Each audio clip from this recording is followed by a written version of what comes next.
Assalamualaikum warahmatullahi wabarakatuh. Saya Abdul Muiz, kelas A21. Di sini saya akan mempresentasikan tentang sumber hukum Islam. Sumber hukum Islam adalah segala sesuatu yang menjadi dasar atau asas dalam menetapkan hukum Islam.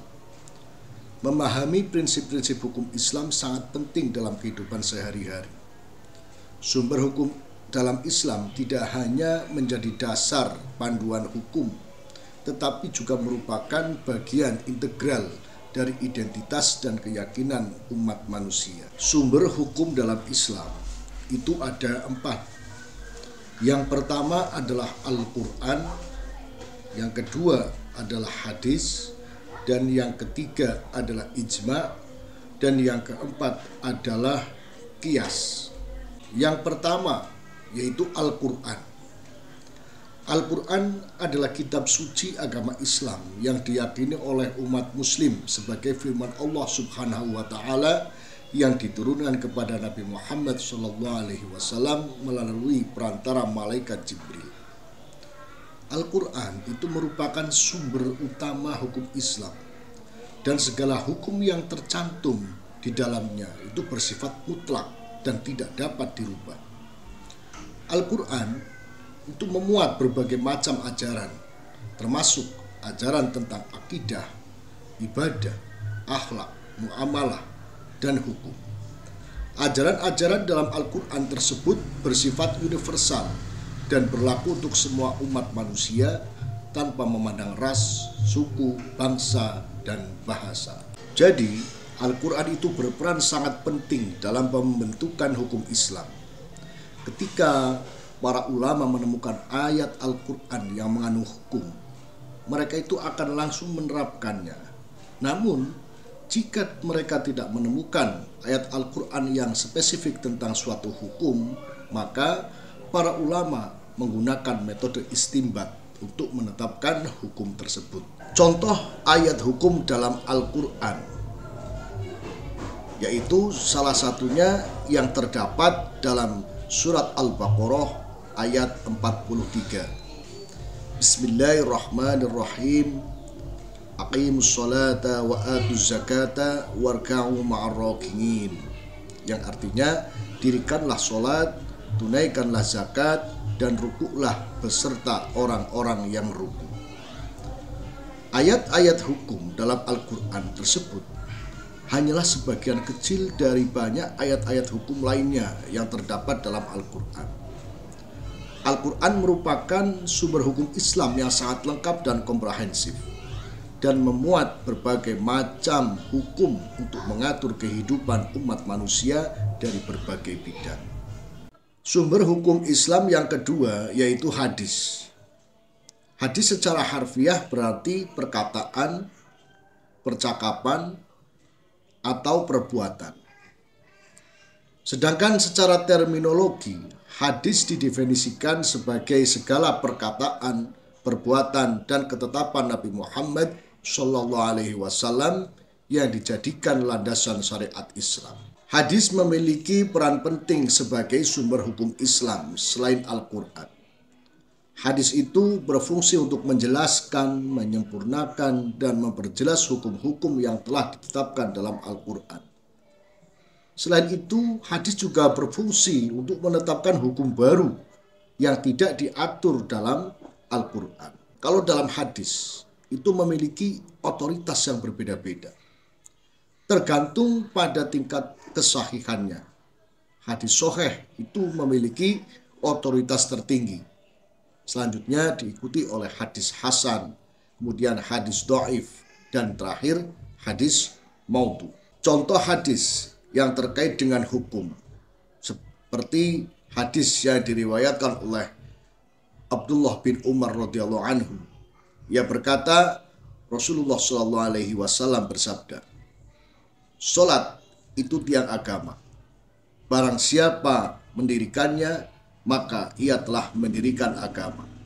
Dan barang siapa meninggalkannya, maka ia telah merobohkan agama." Hadis riwayat Bukhari dan Muslim.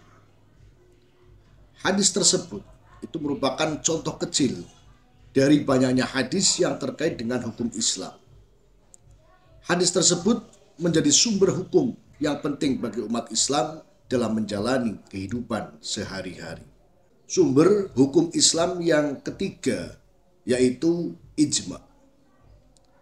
Ijma itu adalah kesepakatan para mujtahid muslim tentang suatu hukum syara pada suatu masa setelah wafatnya Nabi Muhammad SAW. Ijma itu merupakan sumber hukum Islam yang ketiga setelah Al-Quran dan hadis. Salah satu contoh penggunaan ijma adalah dalam masalah hukuman bagi perbuatan zina atau berhubungan seksual di luar pernikahan dalam hukum Islam. Meskipun Al-Quran itu memberikan panduan tentang hukuman bagi perbuatan ini, ijma tetap digunakan untuk menentukan ketentuan hukum yang lebih rinci, seperti jumlah saksi yang diperlukan untuk membuktikan sebuah kesalahan. Sumber hukum yang keempat adalah qiyas.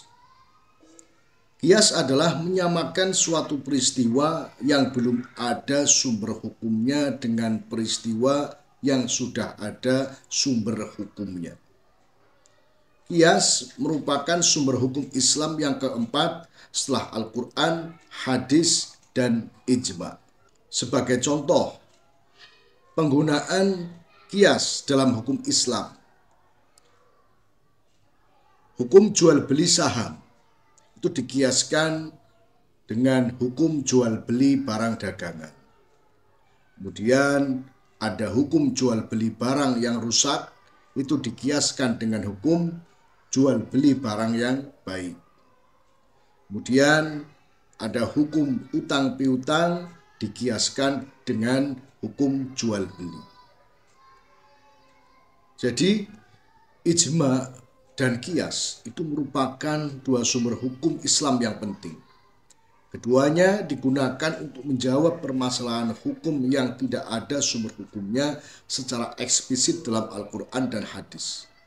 Dengan adanya ijma dan qiyas, hukum Islam dapat berkembang dan menyesuaikan diri dengan perkembangan zaman. Contoh studi kasus yang mengilustrasikan penggunaan sumber-sumber hukum dalam kehidupan nyata, yaitu tentang zakat pada bisnis online. Ada seorang yang bernama Andi, dia adalah seorang pengusaha online yang menjalankan bisnis e-commerce. Dia memiliki beberapa pertanyaan tentang bagaimana menghitung zakat pada pendapatan bisnisnya yang berasal dari penjualan barang secara online.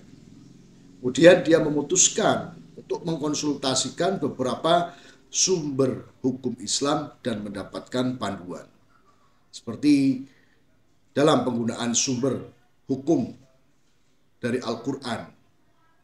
Andi pertama-tama merujuk pada Al-Quran untuk mencari petunjuk tentang zakat. Namun dia menemukan prinsip-prinsip umum tentang zakat. Kemudian beralih lagi ke hadis. Andi mencari hadis yang berkaitan dengan zakat. Dia menemukan beberapa hadis yang menguraikan zakat pada perdagangan dan harta kekayaan. Ini memberinya harapan baru tentang jenis barang yang perlu dihitung dan proporsi yang harus disumbangkan. Kemudian ijma. Andi kemudian mencari tahu apakah ada konsensus ulama tentang zakat pada bisnis online. Kemudian dia menemukan bahwa mayoritas ulama setuju bahwa zakat harus diberikan pada keuntungan bisnis online jika mencapai ambang tertentu.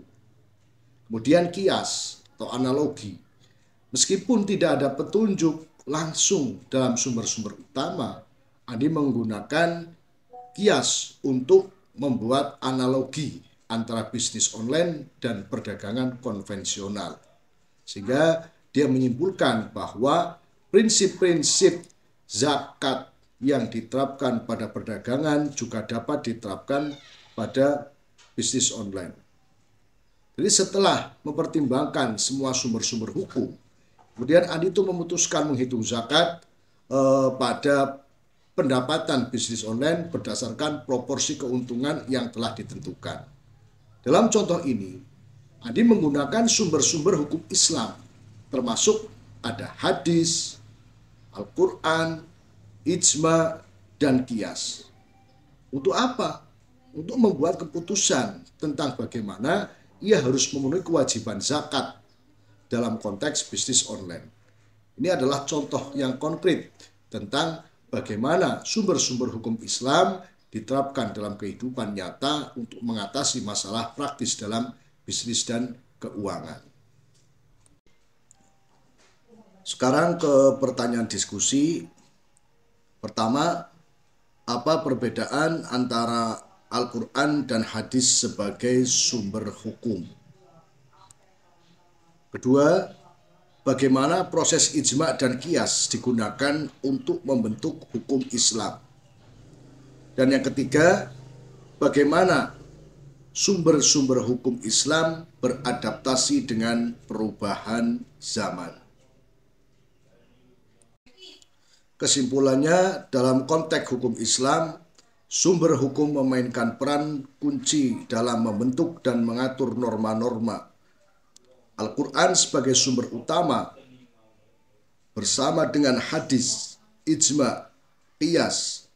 Memahami sumber-sumber ini adalah kunci untuk memahami dan mempraktikkan hukum Islam dengan benar, sekaligus menjaga keadilan dan relevansi dalam konteks zaman modern. Terima kasih. Wassalamualaikum warahmatullahi wabarakatuh.